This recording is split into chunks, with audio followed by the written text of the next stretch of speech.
You're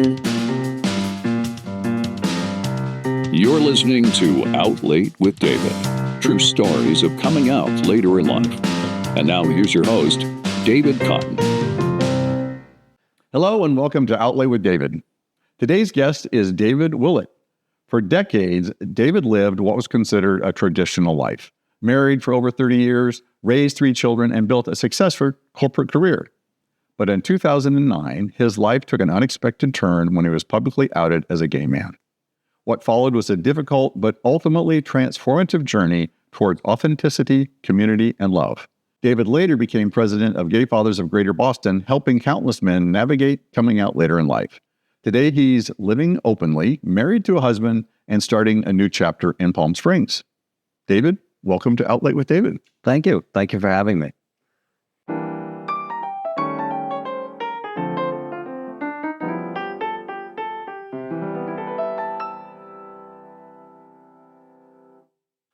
You grew up in a small Connecticut community, for what you told me. What was it like there as a kid?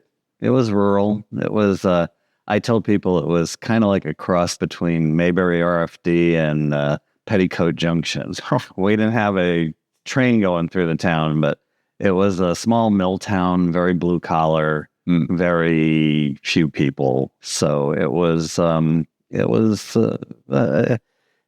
a nice place to get raised as a kid. And then I could go hiking, I could go fishing from whenever I could remember, like 5, 6 years old, and just go off and do stuff. But there was just no,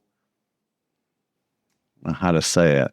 Now when I look back on it, there was no one gay. There was no one out. I had no idea what a gay person was. No diversity at all. No, I just knew we had one family of color in the whole town. So it was very homogenous, and it was how do I say it? It's sweltering. It was yeah. It was not a place to really thrive from a personal standpoint. You just did what you were supposed to do. Okay, and that's toe the line. That was basically the life that we had. So that town sounds very interesting and kind of like mine too, small Iowa town where not a lot of role models and just society itself, just the way it was. How did religion play a part the way you thought to itself? I grew up Catholic, and it was very much that guilt kind of driven into you for bad thoughts, for doing things that you weren't supposed to do, for all that kind of stuff. I was an altar boy for a long time. Never got approached sexually from a priest or anyone else. So had really no idea like what it was all about. Did you have any early thoughts as a child about how you felt, or like you were like everybody else, you were different? I knew I was different. So I knew when I was like 5 years old, 4 years old, I was watching like Romper Room or one of those things, and I was on my little like chair that could be a desk and a chair. You take the back and you flip it up, and I used to like to color and do all that kind of stuff. And my father came into the room, and he said, "What are you doing? Go out and play baseball with the boys." And I threw my crayons down and said, "Why do the girls always have the fun?" And my father went apoplectic white. Absolutely just flawed. He didn't know what to say, and my mother just went off. Did that carry through as you got older, or did you ever feel like you fit in at all? Or I did fit in. Okay. I had a persona that kind of I developed, but I just didn't. I could never be 100% me because there was just something there that wasn't socially acceptable. I don't know how else to say it, but it was, it was, I squashed a lot down starting from a very, very early age. All through high school, college. Just be the person that they want you to be. And that's kind of what I did. Be the person they want you to be. Yeah. Be the heterosexual man who dates girls and goes on for that kind of life. And it was never a question in my mind that I was straight. I was actually attracted to women. I still am fairly attracted to women, but I'm just so much happier with men. It's just innate in me. I don't know how else to say. So you dated through high school and college? Oh yeah, always had beautiful girlfriends and women around, and that was kind of part of I learned how to kind of compensate for the fact that I was athletic, but I really wasn't into sports. I wasn't into like baseball and football, but I forced myself to play. And I got through it because I was athletic enough, but my heart just wasn't in it. What would your brother been doing? I did gymnastics. And that I loved.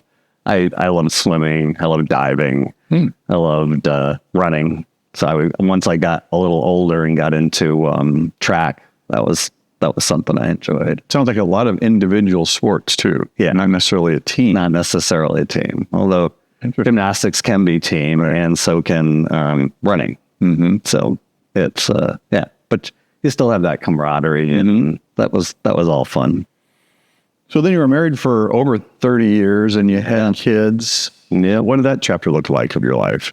It was, we had I would say the first 15 years was like a honeymoon kind of a experience.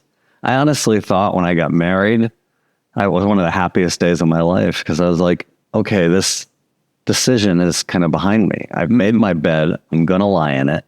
And that's the way life's going to be. And then life comes around and kicks you in the ass. And it doesn't quite let you go. So 10 years out, I was like, thought this feeling would go away. And 15, I was like, this is not going away. And 20 years, I was like, this is not going away, and I got to do something about it. So you're just suppressing it all these times and not doing anything with it per se?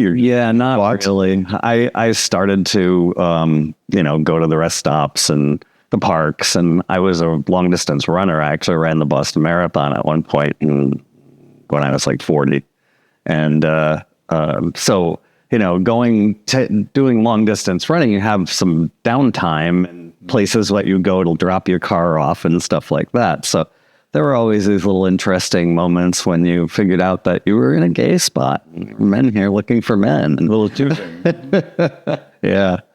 It was interesting, but in my head, I couldn't be me and be gay.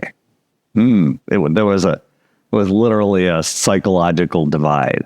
Couldn't be me and couldn't be gay.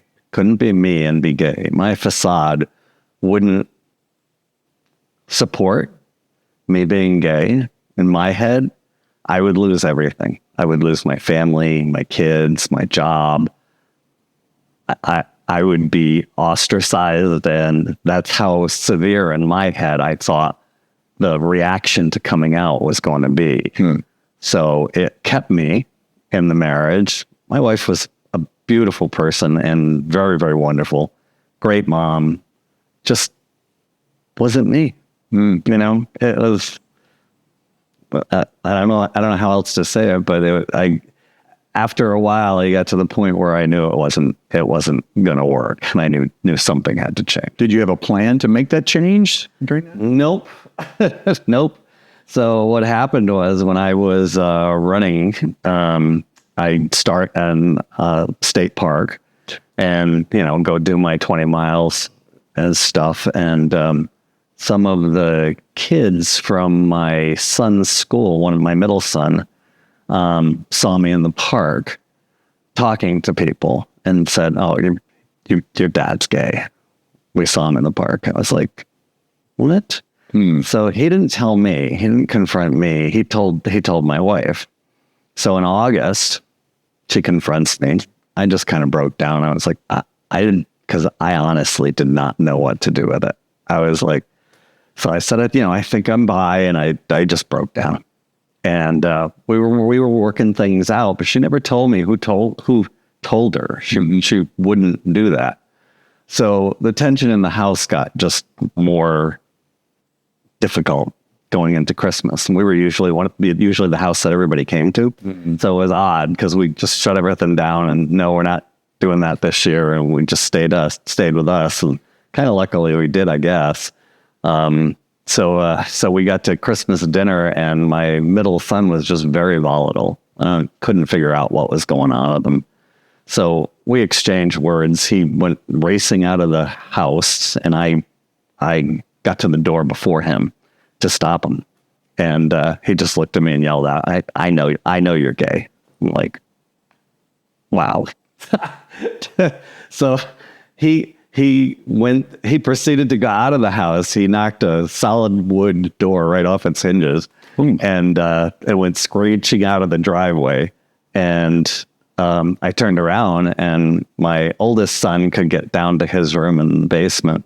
My daughter, I was standing in front of her exit up to her room. And my ex went to the bedroom on this side of the house. And I turned around and I looked at my daughter and I said, are you okay? I said, Mom and I are working this out.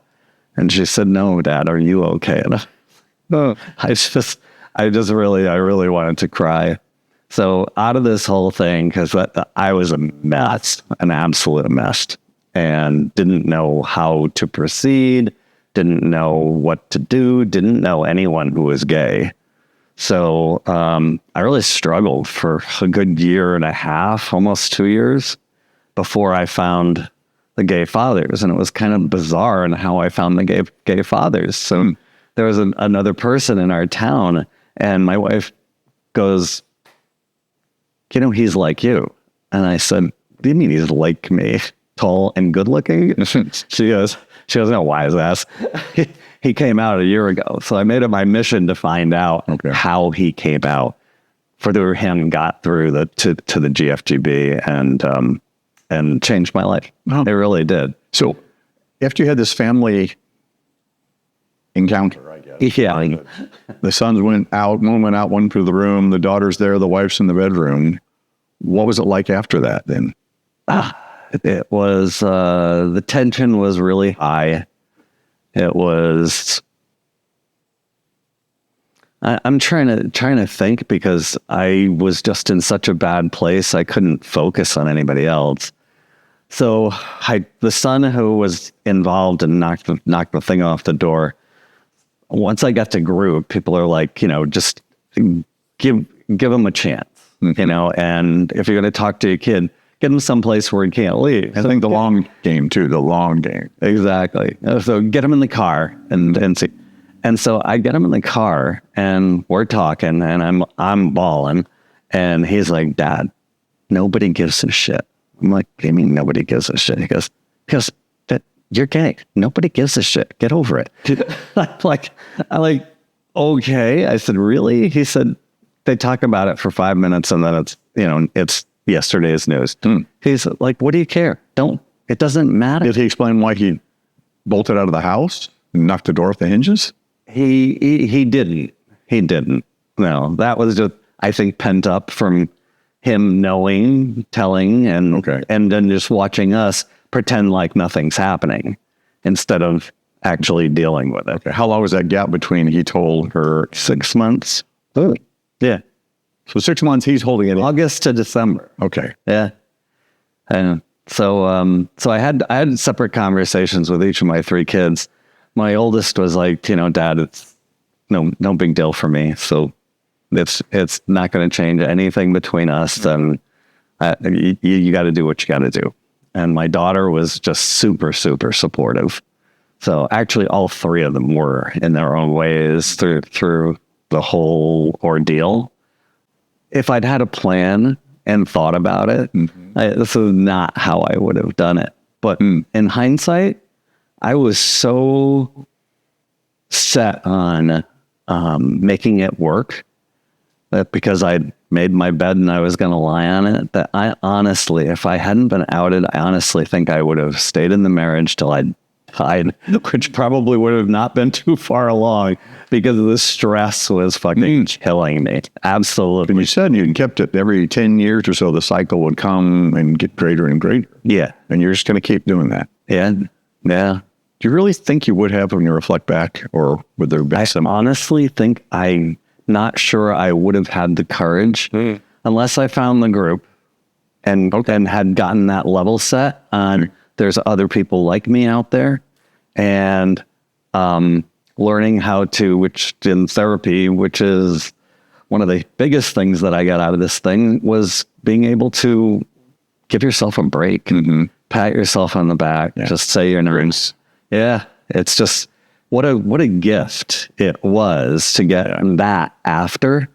I saw a lot of guys go through GFGB and they Greater Boston. Yeah, and they come out and then they find somebody in 6 months and they're off in a relationship, and then they drop the group and they stop that self kind of development.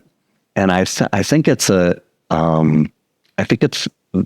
they cut themselves off from something. Yeah, I tell clients, they told one this week, self-development is forever as far as I'm concerned. Yeah, I've come out and I do it, but I'm growing constantly on a very sharp trajectory of up to whatever up is, something I continue to desire to understand myself and others and how I fit in the world. And you can't stop. So yes, exactly. Stay in those groups or find something else that fulfills those needs to allow you to keep you challenged and think and grow. Yeah. Then if you don't have that, like a lot of people, when they come into group for the first time, you can see, and I was the worst at it. I used to beat the shit out of myself, not good enough. And that it worked in the business world because it drove me. It drove success. It drove me getting to the top, and it drove most of what I did, for my finances, to keep my family safe and roof over their head and all that kind of stuff. But it took its toll after a while, and it was never about self-love. It was never about like, do I love myself? I couldn't love myself. I didn't know who I was.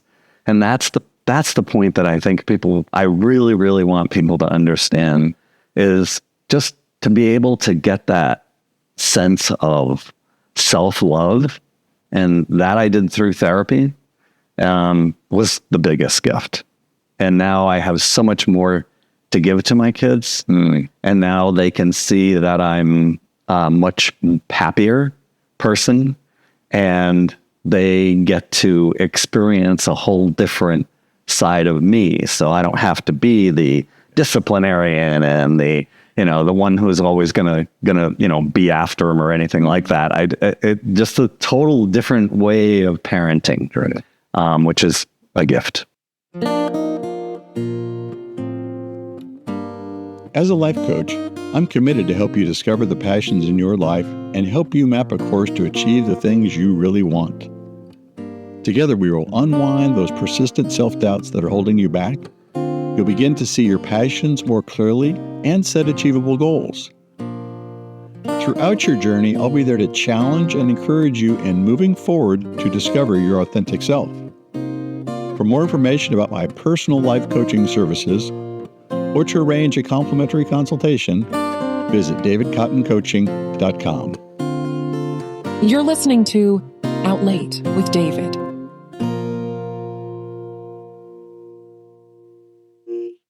Yeah, let's go back to that first meeting where you pulled together the courage. And I also remind folks that you have courage inside of you. You've done something in your life for which is courage. So pull it out and step into it. So the courage to go to that meeting, what did you have to feel like when you found out where it was, you found the address? Yeah. Did you go by yourself? And I did. Then what did that feel like as you walked up to Oh my God, shaking, just scared, like not knowing what's going to happen, and walked in the door, and right ahead of me was another new guy who I found out lived about a mile away from me, and we started the same day, and were really, really good friends for probably the next like 15 years, which was awesome. But it was, put it this way, the group had a lot of work to do with me once I actually got into group. And the suggestions and the insights that you get from people who have been through it were really, really super helpful. I was struggling with religion. One of the guys who was the leader of the group was I think his ex was a minister. And he was always in the church and, in the, I don't know, like a lay person, helping out and structuring and doing things for them. And he said to me, do you think God makes mistakes? And I'm like, no, they teach it God's omnipotent, doesn't make mistakes. Then do you think he made a mistake when he made us? I'm like, no, I guess not. But it's that self-realization and being able to just let that weight go of not being that cookie cutter person that you thought you were expected to be, was huge. Absolutely huge. How long did you continue in the group? Probably another 10 years. I was president twice. As part of the responsibilities for president was leading a group. It was a sport group twice a week, twice a month, every 2 weeks. And it was a fulfilling thing to be able to give back to people, because you could see them walk in and understand exactly where they were and what they were going through, and the conversations to try to get them to let themselves off the hook, give themselves a pat on the back, self-love, all those types of things. Yeah, those groups are powerful. I've had some time where, in this case, a therapist told someone, don't go to those groups. It's just a hookup thing. I said, no. I said, you may meet somebody, but it's support. Have the courage, go through the door. Yeah. And if it's not you, then don't stay. Right. My guess is it's probably going to resonate with you at some level. You're going to find other people, same place in life, different age, different backgrounds, but that thread of who am I and what do I do with this would be the theme. Absolutely. And will probably give you more benefit than not. Yeah. And we can make a decision to stay or not. Some of my best friends today all come from that group. Yeah. And it's just, I'm in my safe place and my comfort place when I'm there. Don't have to edit myself. Don't have to not say things that I would normally say, all that kind of stuff. And it's really refreshing. So now let's jump to today. We're in Palm Springs, but some time took place between coming out and now moving recently to Palm Springs, where we are today. What's life been like since you feel a better sense of yourself, accepted who you are and who you want to be, and a little more peaceful? It's been good. So let me start back. So back when I was first in the group, probably about a year into it, my therapist told me, do not get into a relationship. You don't know who you are. You don't know what it really means to be gay. You don't know about gay relationships, all that kind of stuff, right? And then 6 months later, I meet my husband and I'm like, oh, sorry, I'm in a relationship. He's like, oh, okay. Might not last. He might not be your forever guy. I'm like, yeah, I get that. I get that. We'll just play it along. So never thought I would ever be in a gay relationship. Never thought I'd be married and to a man. Had no idea that was even possible. So my life has just taken such a turn, but so rewarding in different ways, because it's just part of me. It's me being me 100% of the time, and not this stereotypical cutout of what I think I should be, and as a parent or as a partner or as a whatever. And that's just freeing. By the time you met him, had you dated others or tried different ways to date or date? I'd have. Okay. Yeah. What was that like going through that process? Scary. Yeah. It was, here I'm 50 plus years old and just learning how to date again and feeling like a 16-year-old girl. Honest to God, I was like, my emotions were crazy when I came out. My emotions, just all that stuff that I bottled down. So you kept them suppressed all those years? Yeah. Yeah. Until I came out. And, oh my God. So even now I tear up so easily. It's unbelievable. You say something that hits me and I'll just start crying. Songs, I listen to them and I'm like, they mean something different for me, and I'll just start crying. But I don't hide that anymore, and I don't care. How does it feel not to hide that now? I mean, it feels great. It really does. I don't consider it a weakness anymore. I don't consider it me being less than anyone else or not the person that I should be. And that editing is, I'm trying, and like you said, it's a lifelong process, but I'm really trying to eliminate that editing stuff for people and let them deal with it. How do those emotions serve you today? I don't know. Good, I think. I've always been I would say an intuitive person until this whole thing happened. I really thought I had my shit together. and I was doing good. And from the feedback that I got from my parents and the world and everybody else at work, and I was doing really, really well, but it wasn't me. It just wasn't. So was that all being done for somebody else the way you were all those years? Were you working to somebody else's expectations? Yeah. Parents, church, all that kind of stuff growing up. It's a common theme, isn't it, when we talk to guys? Yeah, it is. Yeah, those expectations go a long way. Which makes me reflect always as a parent. What did I do with my children and impress upon them that they'll be having a conversation with someone in the future to say, I did all these things because someone else expected me to do that. Yeah. It's nice to be able to do things that I want to do when I want to do them. And, to be able to emote like that. That wasn't manly if you did that, to cry or to, show emotion. And I kind of had a big soft spot. So I just kind of shoved it down. Now it's all coming out. What was the motivation to relocate after living so long on one part of the country and now to be where you are today? Yeah, Boston doesn't have a lot of gay life anymore. And there's only 3 bars. They're not very close to each other. Providence has actually got a better gay life, if you will. Bars, all their bars are on one street, just like arenas. So it's a little easier to just meet people and get around.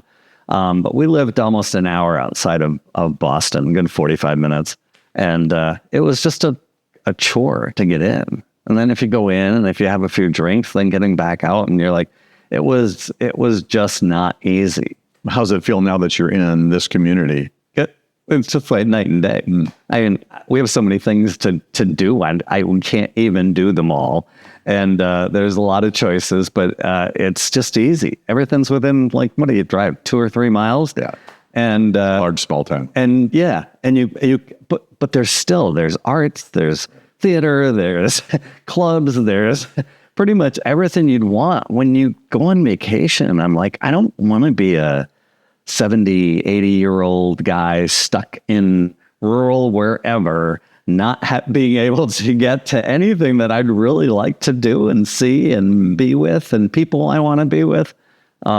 So that was really the motivation. So my husband, I retired 3 years before my husband. And when he retired in January, and we moved in June. I had my project plan. I was ready to go.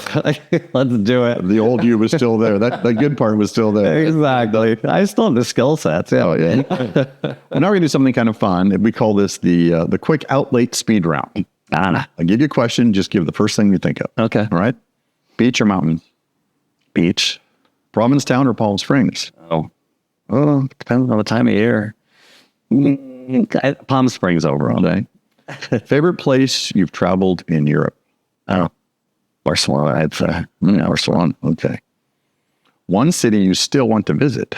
Oh, Sydney. Never been to Australia. And Gay Fathers Worldwide is based out of Australia. Yeah. Online support group similar to Gay Fathers called Boston. Yep. A movie night or live theater?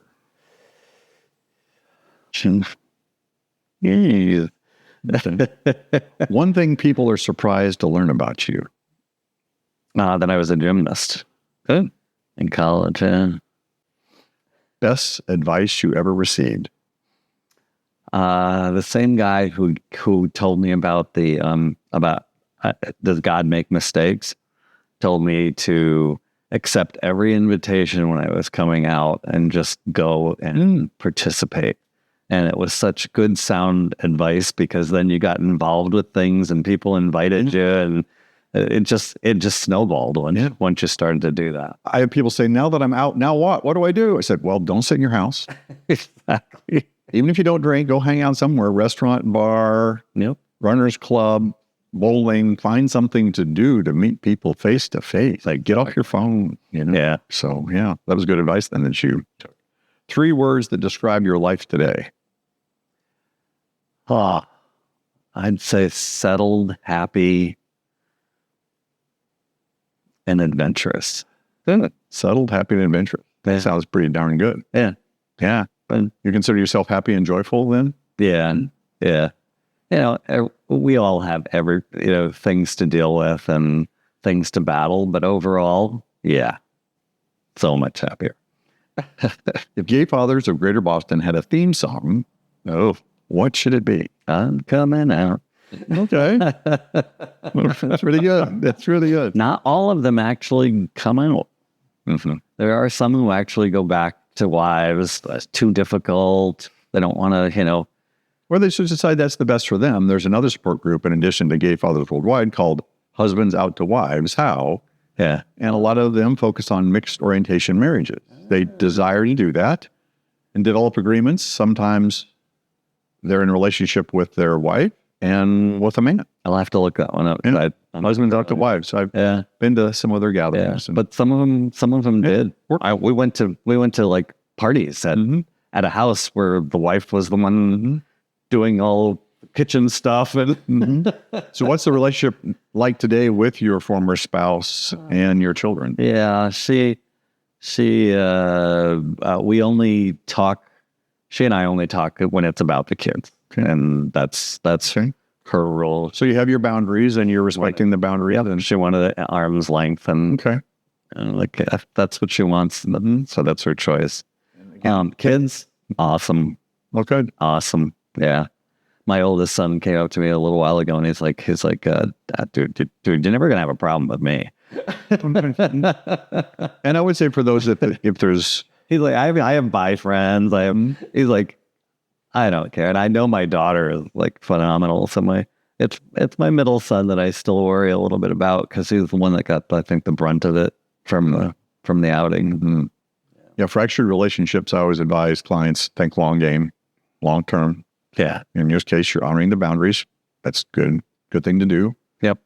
Someone says this is the boundary, that you can agree or disagree with the reasons for it, but say, I'll accept that. And things could change over time, or they may not. But you don't know for sure. Someone's listening right now and feels stuck between what they should do, where they are and where they want to go. What advice would you have for them?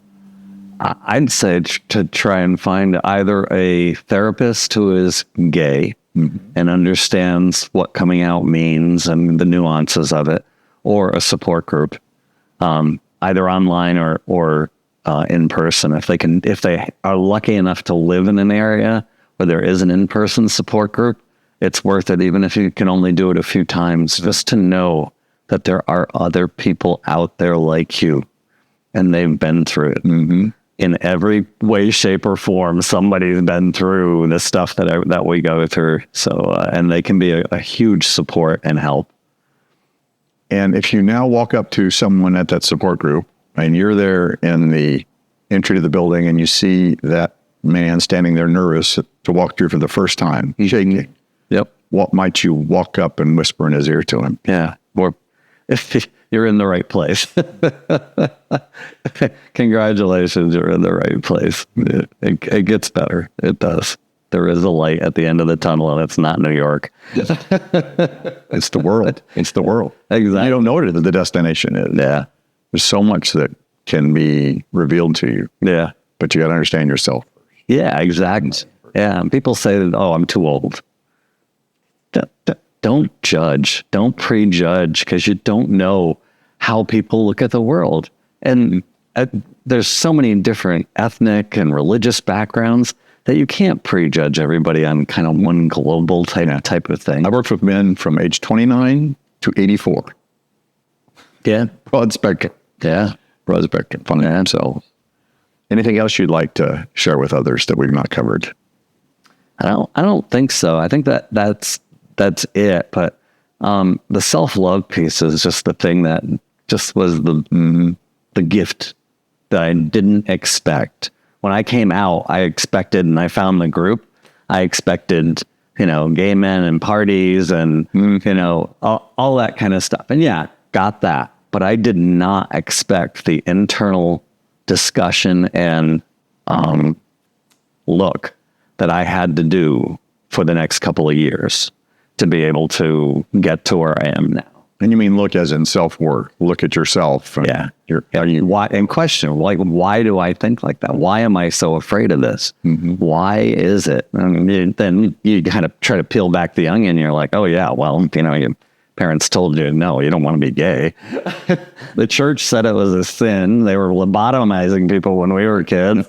It was not a world anyone would have wanted, and I was going to do everything I could not to be affiliated with it. So breaking that all down and I called it rewiring. But it took me a couple of years to rewire and not be able to not react in the same way that I used to. So, very good. Yeah. Well, thank you for the time today and being so open and honest and vulnerable to share your story and advice to others. And we know that these stories help others. And so some will be touched by this. We may not ever who they are and understand how it impacted them, but I know that will happen. So thank you again. Thank you. Appreciate it. So until next time, that's all on Out Late with David. To find all episodes and resources for coming out later in life, visit outlatewithdavid.com. That's outlatewithdavid.com. Your go-to source for inspiration, support, and real stories.